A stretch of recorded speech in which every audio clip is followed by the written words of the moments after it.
Greetings. You find me at Rowrah. Just arrived in the van. Pretty much unloaded now. We're here for round 4 of GX UK.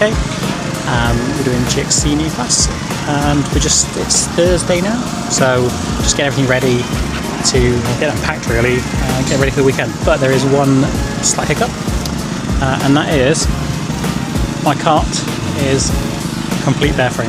I haven't touched it at all since fullback Clubman's, and it needs some work doing to it. So it's currently 4 o'clock on Thursday afternoon. Adam and Alfie aren't arriving until late this evening, so I'm going to get a crack on, get it rebuilt. Got some new parts put on it, so we'll see how we get on with that. Shouldn't be too bad though. So some of the stuff we've got to replace on the kart is steering column, which we broke last time out at Clubman's, and I've just put an old one back in, so I've got a brand new one to put in it. A pair of track rods, because again we broke those last time, so old ones put in. A brand new axle, different chain, different clutch, different sprocket carrier. We're trying something different on the sprocket and gearing side of things, and then also got some new fresh brake pads to put on, because we had an issue at Clubman's where it turns out I had no oil in my brake reservoir, so it didn't stop very well, and I missed one of the heats because of it. So we're going to get this tidied up and start replacing some parts, and then I'll come back to you in due course.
So, what you haven't seen while I've had this little break off, axle is now out, and I've had the brake pads off. I've put some fresh EVC pads into it. The old ones are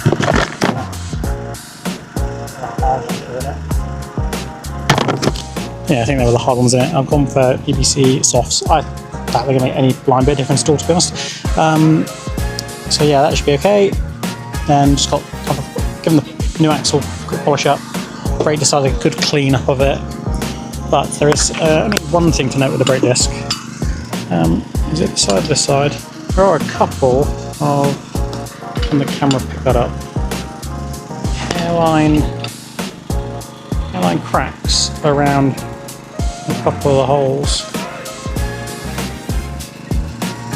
You can see that or not?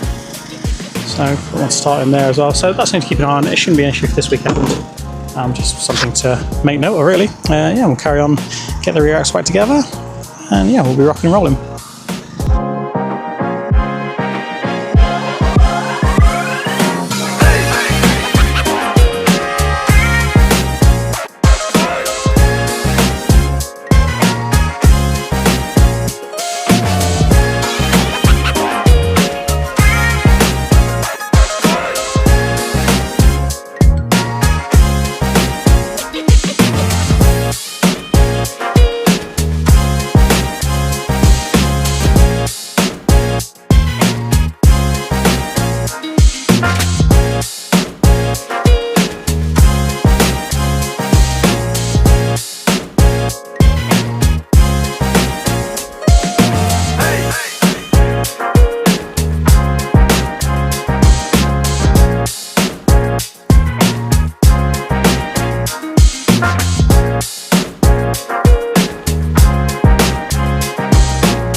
So what you see me just do there was to cut the slot in the sprocket, because we bend it over the axle to get it onto the inboard mounted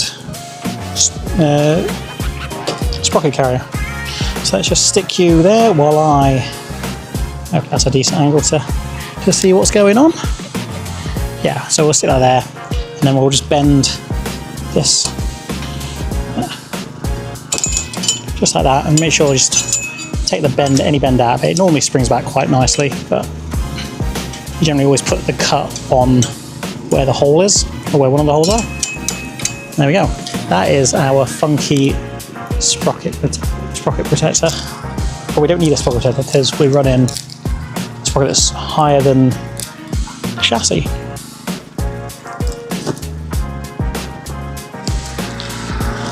So I'm going to see if we can get away without running one. Is the plan. So now all of the rear axle is together. It's got fresh brake pads on it. So what we're going to do is we're actually going to. I've switched over to a. Okay, so we're just going to pretend the last 10 to 12 minutes haven't happened. And now everything back on, including chain. That'll go on. Okay, so we've actually reverted back to the previous brake pads because I might bought the wrong ones. Oops. Oh well, I found them. I'll change back before I found out. So we actually switched over to a precision sprocket. Purely for this, pretty much one reason only, it's threaded. So you can nip up, you put your nut or your bolt in, nip it up. If you want to, you can put Loctite in as well, but I probably wouldn't suggest it or bother with it. So if that, once that's nipped up there, that will stay in position there. So if you want to just gun your sprocket off for a quick change, and that's what you need to do. You don't have to worry about losing nuts and bolts and stuff. As I say, I'm going to try running without a sprocket protector this time around. Not done that before yet, but because we're playing out with the gearing, or with the smaller front sprocket, I think we can get away with it. Again, this is all part of the lower rotating mass that I've been striving for recently, which is involved, so far it's been involved changes to a different axle, gone with the rear hubs I've machined down at work to make them lighter, and it seems to be working really, really well. So long may that continue. So we've just come with new bolts for this as well because it's a new part. I haven't set the angle left to right on it yet because we don't know where the engine's going to sit. That's currently out in the sun. My awning is in the worst position possible because it's giving me no sun protection whatsoever. And the last thing I need is to get burnt to a crisp first thing of the weekend.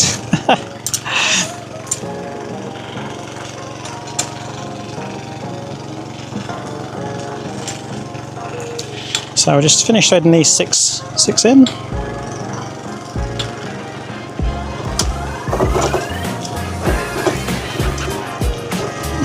It's plenty tight.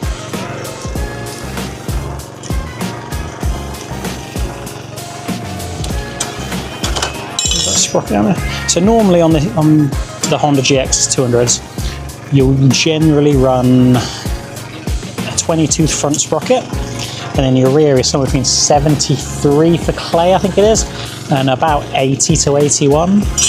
Some of the bigger tracks, or some of the tighter tracks. For example, here I think you'd normally run between 80 and a 79. So if we're running a 16 tooth up front, the gearing changes quite wildly. So gearing ends up changing to something between like an 80 rear with a 20 front equates to a 16 front with a 64 rear, I believe it is. So talking to Phil Richardson earlier, who ran my engine around here on Monday, he seemed to like it with a 78 on it.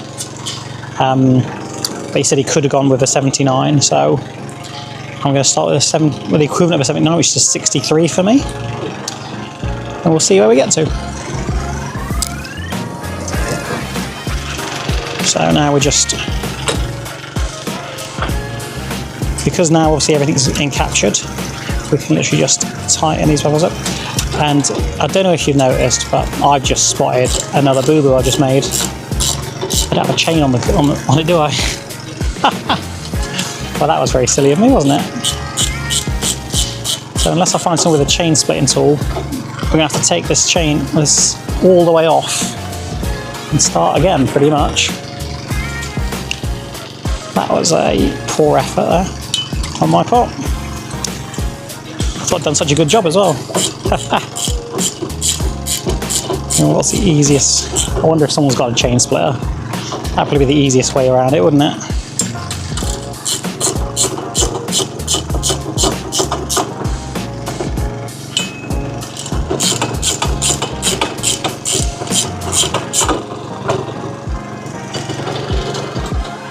There you go. So obviously you want everything as free running as possible. We've only got 9 horsepower to play with.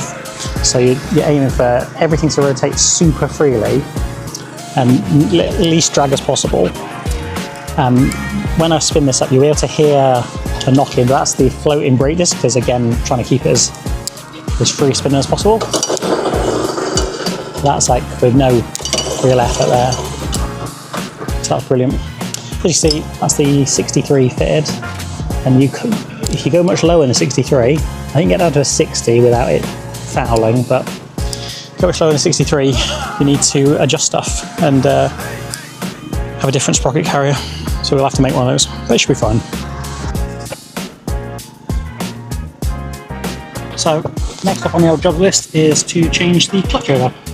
This has a 22 foot currently, and we're planning on putting a 16 on, so you put much smaller. So 13mm socket, our buzz gun. You don't over tighten it too much, it's fine. Really bad, it's a lawnmower engine for Christ's sake. So obviously I have 3 clutches here. This is my 20, which I believe has the right clutch setting on it. This is a 16, which I believe has the wrong clutch setting on it. And this is another 16 with, I believe, the wrong clutch setting on it. So which one do we go with? We'll make a decision on that one and then come back to it. While this is off, it's all nice and clean. Phil's done a cracking job of cleaning it for me. There's loads of oil in it, which is amazing work. I lent it to him for Buckmore, and he said it went really, really well. So that's a glowing endorsement of the Trust Me. And obviously the only bad thing about it at that stage is me. So it should have gone to be expected. Just do this bit of clean up. So we've got, this is in setting number 1. This is in setting number 4. This will be the smoothest lift up, I think. This is in setting number 1, which is the most aggressive. So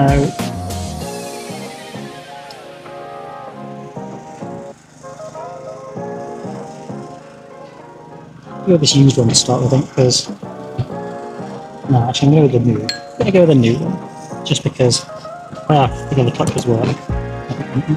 Those will be better. Keyway onto there.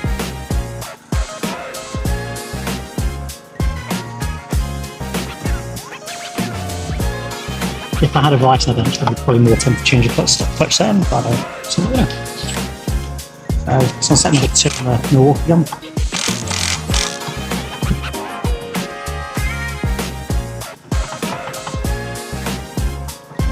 So we'll get that on the undercart, and then see where we're up to. And then pretty much the back end's all done. We've got a lot of it.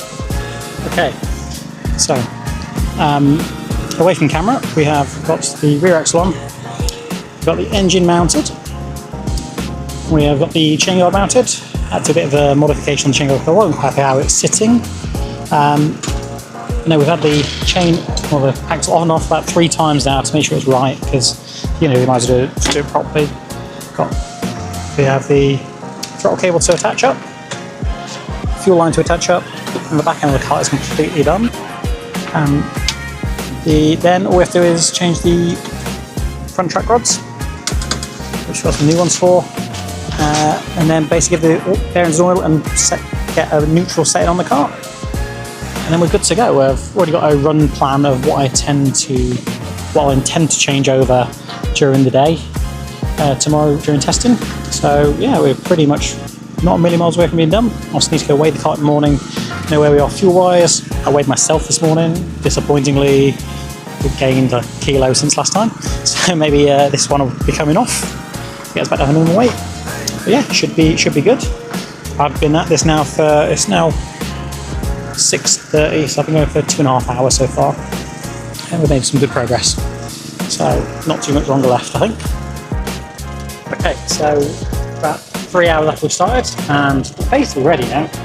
Kart now has, obviously, the full rear end is rebuilt, including small sprocket on the front, small sprocket on the rear, press chain, new sprocket carrier, fully rebuilt the brakes and rebled them, fresh axle in, keyway set for the weekend, motors on, all plumbed in, everything ready to go, chain guard is on, and we put new fresh track rods in, track rods on. I haven't put new column in yet because I've checked this one straight and it's completely fine, so just needs a little bit of bedding in a little bit.